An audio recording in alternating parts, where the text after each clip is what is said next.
Welcome to Technically Marv, and technically, one of the best download tools for your entire home lab is older than the World Wide Web itself. After the R-Stack video went up, a bunch of you dropped the same comment: do a Usenet episode. So, here it is. This is episode 2 of HomeLab 101, my beginner-friendly series where each episode breaks down one HomeLab tool or concept. It's built for people just getting started and for seasoned HomeLabbers who want to pick up something they skipped. If that's you, subscribe so you don't miss the rest. For a bit of context, I've been on Usenet for over 20 years. Back when I was in the Marine Corps, I was pulling Linux ISOs down onto my laptop from the barracks, and I've been using it ever since. By the end of this, you'll know exactly what Usenet is, why it belongs in your stack, and what actually matters when you go to pick a provider. Let's get into it. The TLDR is Usenet is a massive decentralized network of servers that's been quietly passing messages around since 1980. It predates the web, it predates pretty much everything you think of as the internet. It started as text discussions organized into topics called news groups. Then people realized you could encode files and post those too, and that's the part most people know Usenet for today. The main difference between Usenet and Torrents comes down to this: Usenet is client-server and Torrents are peer-to-peer. With a torrent, you're grabbing pieces of a file from a swarm of strangers and uploading pieces back to them at the same time. That's seeding. With Usenet, there is no swarm. You connect to your provider's servers, you download, and you're done. No pairs, no uploading, just you and a server over an encrypted connection. So, how do you find anything? Because I promise you're not browsing news groups by hand in 2026. An indexer is the search layer, filling the same role as a torrent tracker does, and it hands you an NZB file. An NZB is basically the Usenet equivalent of a magnet link, a small file that tells your downloader exactly which articles to grab. Your downloader, something like SAB NZBD or NZBGet, pulls those articles from your provider and reassembles the original file. That's the entire loop. Say the latest Ubuntu ISO just dropped and you want it. Point your Usenet client at it and it'll have it down in seconds. And like any tool, use it responsibly. That's the last you'll hear from me on that. So why should you as a home labber actually care about any of this? A few reasons, and they all trace back to that client server design we just talked about. Speed. No swarm means you're not at the mercy of how many people happen to be seeding right now. You're pulling straight from a provider with some serious infrastructure over as many parallel connections as your downloader wants to open. A good provider will saturate your line. The bottleneck then becomes your own internet connection, which is exactly where the bottleneck should be. Privacy. No swarm means there's no crowd of strangers logging your IP address just for showing up.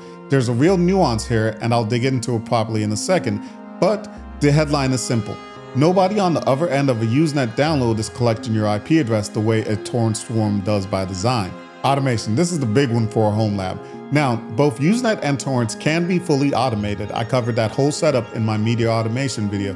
The difference is what happens after the download finishes. With a torrent, you're expected to seed it back, keep a ratio up, keep that running in the background. With Usenet, the download is the end of the story. It grabs the file, hands it off, and it's done. Nothing to seed, no ratio to babysit, no seed box to keep alive. That kind of set it and forget it behavior is exactly what you want when you're running a home lab. Long-term availability. This is where it really pulls ahead. On a torrent, retention means some stranger is still seeding the files at 2 in the morning. A lot of them aren't, and I'm sure we've all been there at some point or another. You get a dead torrent with 0 seeders and a download speed of nothing.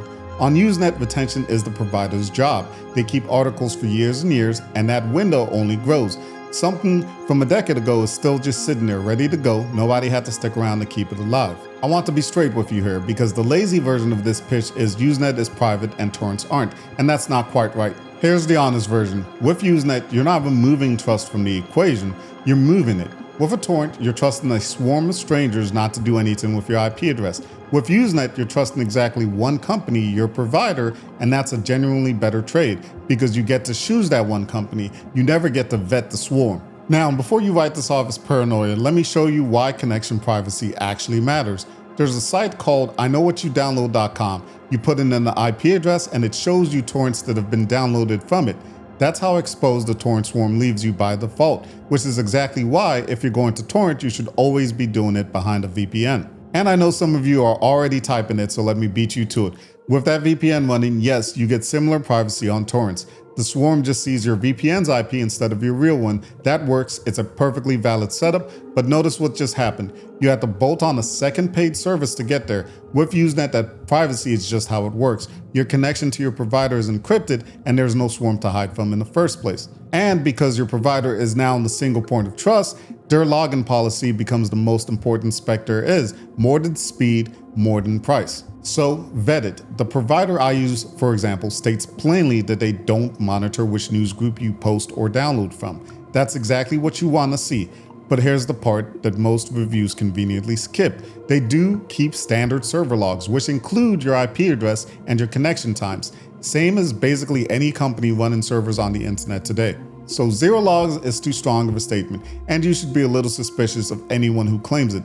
0 news group logs is the accurate version. They know that you connected, they don't track what you pulled. Pair that with SSL encryption on every connection, which you should always have turned on, and your ISP can't see what you're doing either.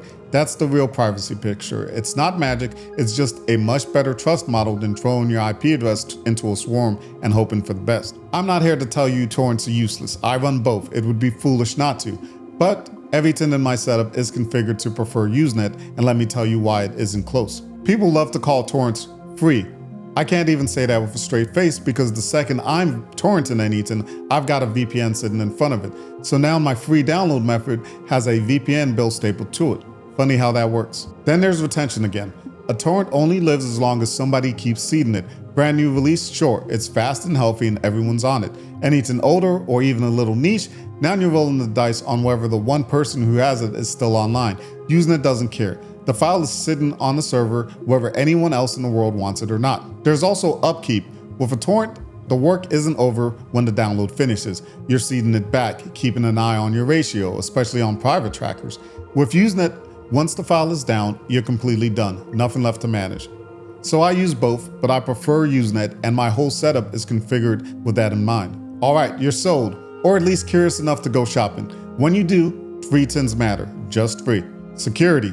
SSL encryption is a non-negotiable and a login policy you've actually read, specifically that they don't log your newsgroup activity, exactly like we just covered. Speed, you want unlimited and uncapped with enough connections to fill your pipe. Skip the cheap cap tiers. One large file can eat a tiny data cap alive and you'll be miserable. Go unlimited or go home. Retention, how far back the articles go? You want years and years and a number that keeps growing every month.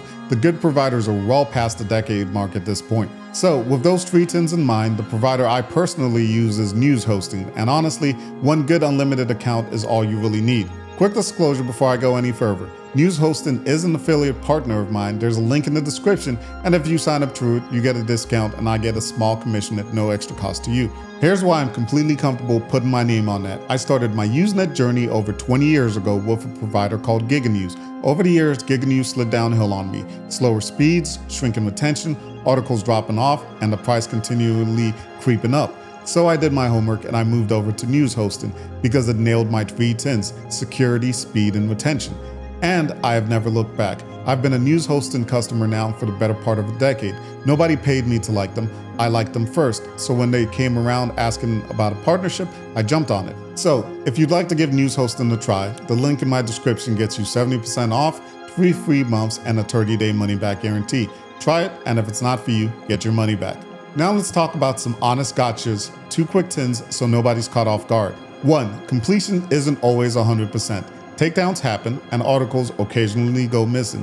The hardcore crowd handles this with a cheap block account on a different backbone as a backup.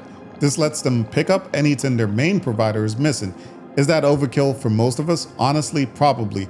I don't even run one myself. A single solid unlimited account does the job just fine for most people. I'm just telling you the option exists before somebody brings it up in the comments. 2. You do need a way to search and grab things. A dedicated indexer is the better route here, and it's what I'd recommend. I used NZB Geek for years and eventually just paid for their lifetime option so I never have to think about it again. That said, if you're on a budget or just in a pinch, News Hosting actually bundles in a free newsreader with built-in search, so you can find and download without paying for a separate indexer at all. It's not quite as powerful as a dedicated indexer, but for most people it works perfectly fine. They also include a VPN on every plan, which is a nice little bonus to have in your back pocket. So between those two, you can get up and running with basically just the provider itself. And that's Usenet. Older than the web, quietly better than the alternatives, and a near perfect fit for the way a home lab is supposed to run. You point it at something, walk away, and find it waiting for you later for speed, privacy, automation, and content that's actually still there years down the road. It wins, and it's not particularly close. If this clears up, hit that like button, send it to the friend who's still arguing about seed ratios in the forums somewhere, and subscribe so you don't miss the next HomeLab 101 video. Drop a comment and tell me what you want covered next. This series is as much yours as it is mine. Until then, I'm Marv, this is Technically Marv, and I'll see you in the next one. Peace.